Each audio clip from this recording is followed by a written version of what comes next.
Hey you guys, welcome back to Treasure Me. Today we're going to be doing part 2 of our Barbie dream house. So I already got the layout of the boards painted so you won't have to watch me paint. We're going to start with our refrigerator. Alright, so we're going to be using foam board for this project. And I have a foam board that measures 10 inches by 5 inches. And I have a line drawn where I want the drawer of the refrigerator to be. This piece right here measures 10 by 7, and I split it down the side, but not to where I cut through the other side. So it's just to make a flapping door, open and close. So just barely take your X-Acto knife and cut down the side. I did it for both. This one I left a little window for an ice maker. I'm going to take the 2 doors and glue them to the back of the refrigerator. The ice maker is going on the left and the other one is going on the right.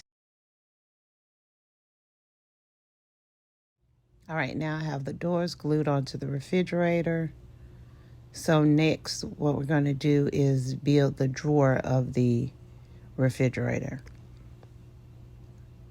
So I'm going to take some square foam boards that measure the width of the design that I cut out, and we're going to close in this square. And this is what our refrigerator looks like so far. Next, I'm going to take some cardboard and make a small box, and it's supposed to fit into the square window of the refrigerator.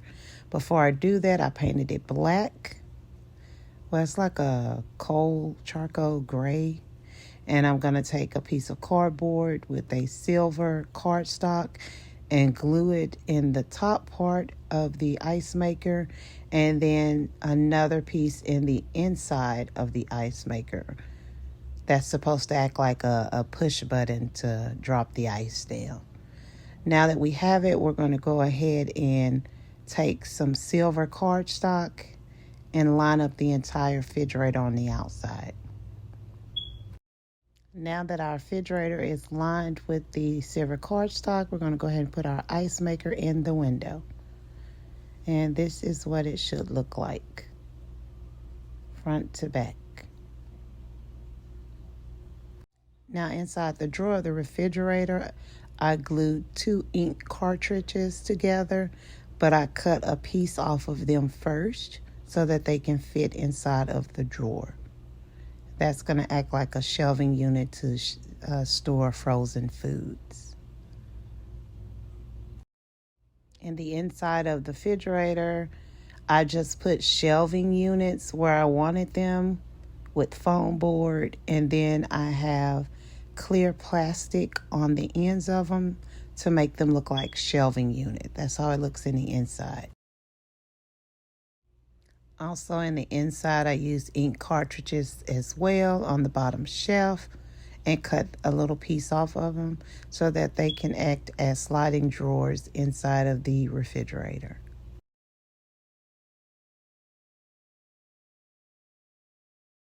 Next, we need a stove and refrigerator. I got this box from Dollar Tree.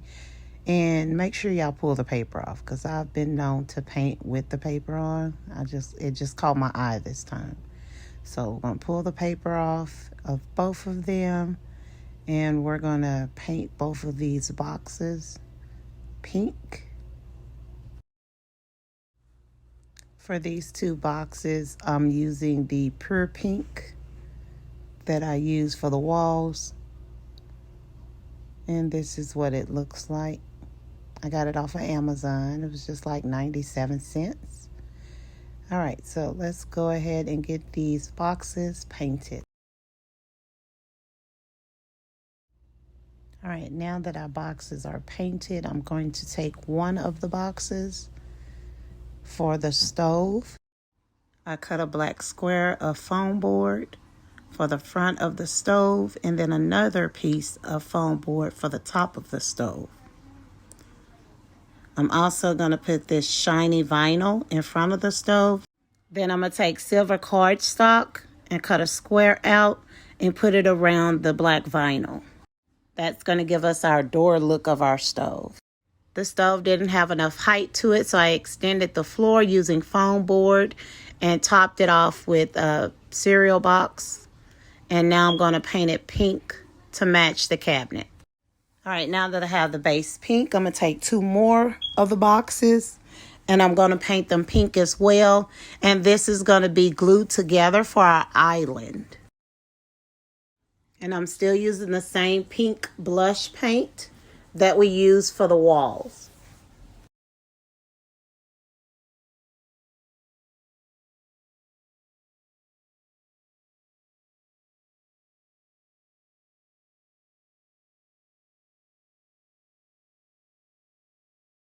All right, once I was done painting, I glued them together.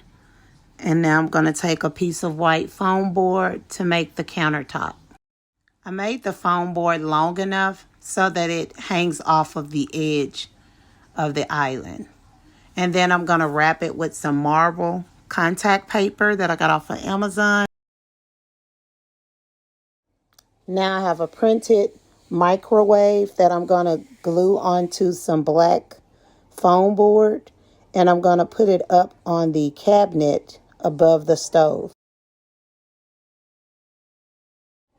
I'm gluing it to the far right so that I can add a cabinet later, a cabinet door on the left. That's what it's going to look like. So I'm going to go ahead and put it above the stove next to the refrigerator. I have another push light to add to the ceiling so that we'll have light on the other side as well. I'm going to turn the light on so you can see what the kitchen look like with the light on. I added this half piece of 11 by 14 piece of wood just to help hold up the top floor. I'm going to jump over to the living room side just for a little bit to put these popsicle sticks and add them to the inside of the wall as shelving units. I placed each popsicle stick 2 inches apart. I went all the way up with the popsicle sticks. Now I'm back on the kitchen side and I have the top burners for the stove. I'm going to glue them with a glue stick on top and then take a piece of plastic and put it on top of the burners to give it that shine. I found this candle holder at Dollar Tree. I thought it would be a good base for our kitchen table. And also I got this mirror that's like a hexagon that I'm going to use for the top of the table. Now my chairs haven't came in, so for the purpose of the video, I'm going to make chairs on camera. I just drew the shape that I wanted and I doubled it. And I used some hot glue to form the shape of the chair. These are just cut out of cereal boxes and doll packaging, and I glued them together. And when you're gluing them together, go ahead and fold it into seat form so that it can get stiff in that position. We're going to do the other chair the same way. So just glue them together. Make sure they're even and then bend them into the form that you want. And this is what our chair looks like glued together. I'm going to take this metallic paint. It's like a dark charcoal gray. And I'm going to paint both of the chairs.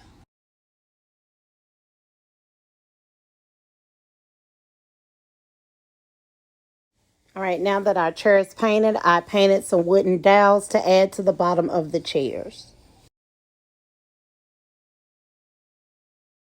I'm going to take the other chair and do the exact same thing. Paint the wooden dowels. And then put the chair on the opposite side.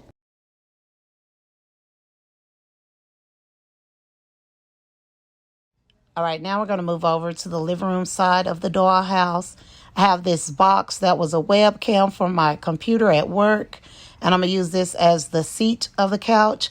And then take some foam board, 2 pieces, and glue them to the back as the backrest of the couch. Then I went to Dollar Tree and got this felt on a roll, and I'm going to use this felt for the inside cushion of the couch. Make sure you place glue on the crevices of the couch because you don't want that inside of the couch to come up. All right, I bought this pillowcase off of Amazon. I use pillowcases for my couches because it has like that velvet texture. And I'm going to cover the couch with this fabric. I tucked the ends of the fabric so it'll give a nice clean look. This is what it should look like once you have it all glued down.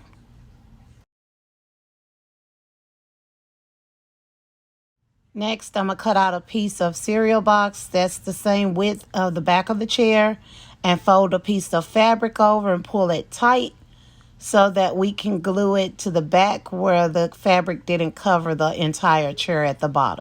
And then again, I'm going to fold the edge to give it that nice clean look.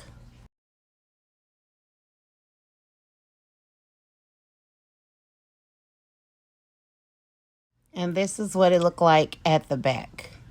A nice clean look.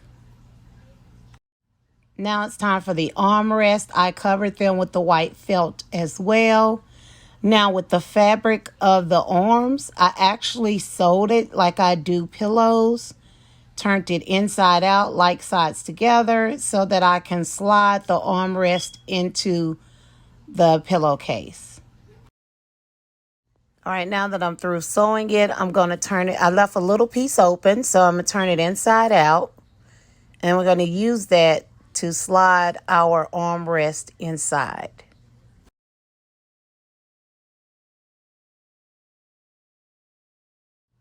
And just slide it in there just as you would some fluff for a pillow.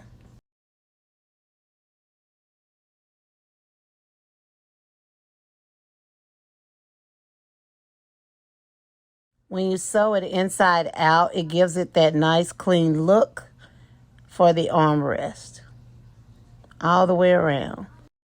For the bottom, we're going to push the felt in that's hanging out and then glue both of the sides in and then overlap the fabric at the bottom.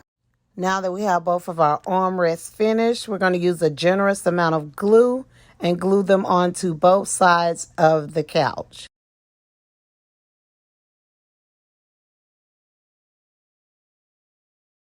All right, now it's starting to look like a comfy couch.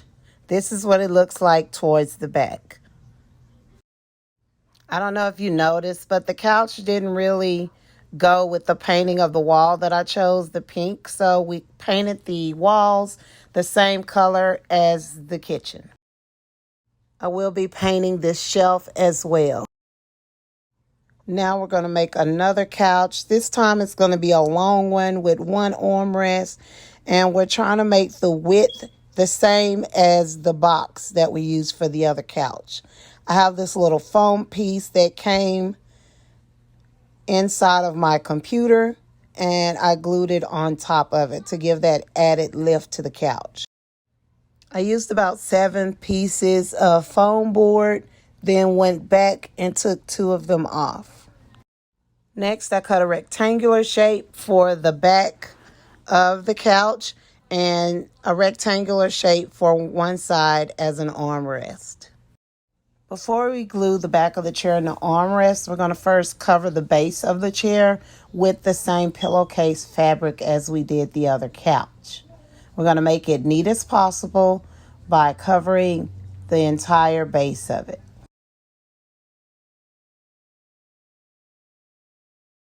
Again, I folded the edges so that it can give it that nice, clean look. Next, I did the same exact method, sewed like sides together for the armrest of the chair. Flip it inside out and slide the armrest inside of the chair.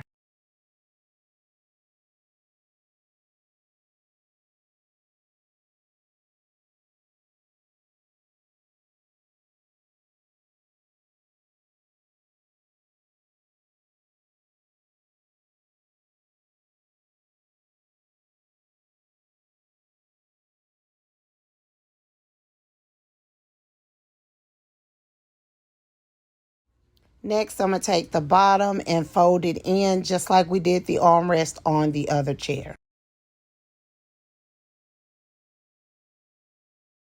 Now we're going to put all of our pieces together. This is the armrest of the chair. Then we have the back piece of the chair and the base of the chair. Again, we're using a generous amount of glue so that it holds in place.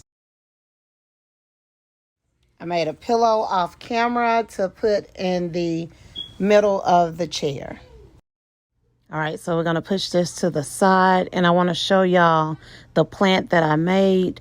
This vase, I got it from the Dollar Tree, and it had a different kind of plant, but I'm going to use that for my mermaid cove that I made. Don't judge me when I tell y'all this. This is a teddy bear that I got from Valentine's Day. I cut the back of the teddy bear to make a fur rug for my living room floor. Anyways, I need to cover this back wall back here where this big line is. I'm going to move the chairs around so I can have more room. So I'm just flipping them around to the other side. I went back to the teddy bear and hey, you know what happened. I needed to cover the rest of the floor. I'm going to sew these two pieces together to make a full floor rug. Now for the back wall, I made this fireplace off camera. Due to the timing in the video, you can follow Poppy Seed. I got the template from them. They made this in one of their videos, and I definitely like the fireplace. So if you want to know how it's made, you can check out Poppy Seed. Next, to finish covering the wall, I printed out this television, and I glued it to a piece of black foam board and put a piece of clear plastic on top. I'm making a table for the middle of the floor. This is a clear piece of plastic that I cut an inner square out. I did some foam board the exact same way, same size. And then I'm going to take these two pieces of foam board and we're going to create a box-like shape. The foam pieces will be covered in marble contact paper once I glue them all together, and then we're going to slide the foam board, then the clear plastic down the square foam board. This is the marble contact paper I'm using. I got this off of Amazon, and we're just going to cover each piece of foam board. This is what the foam square looks covered. And here is our box base that is covered in the marble as well. So I'm going to go ahead and slide the square down the base all the way, not all the way to the bottom, but just mid-bottom. And then I'm going to do the same thing with the clear piece. Next, I'm going to take the clear piece and slide it down just like I did the foam board. Then I covered it with a square of foam board. Now, I don't like the line that is in the square, so I'm going to take some silver cardstock and put it around the top portion of the base of the table, just to add to the table. And this is the finished look of our coffee table, and I think it looks nice. I seen this on a furniture website. And that's it for part 2. Make sure you guys subscribe and like so that we can keep our channel going. Also, get ready for part 3 where we make Barbie's room. Look at that living room. It's really coming together.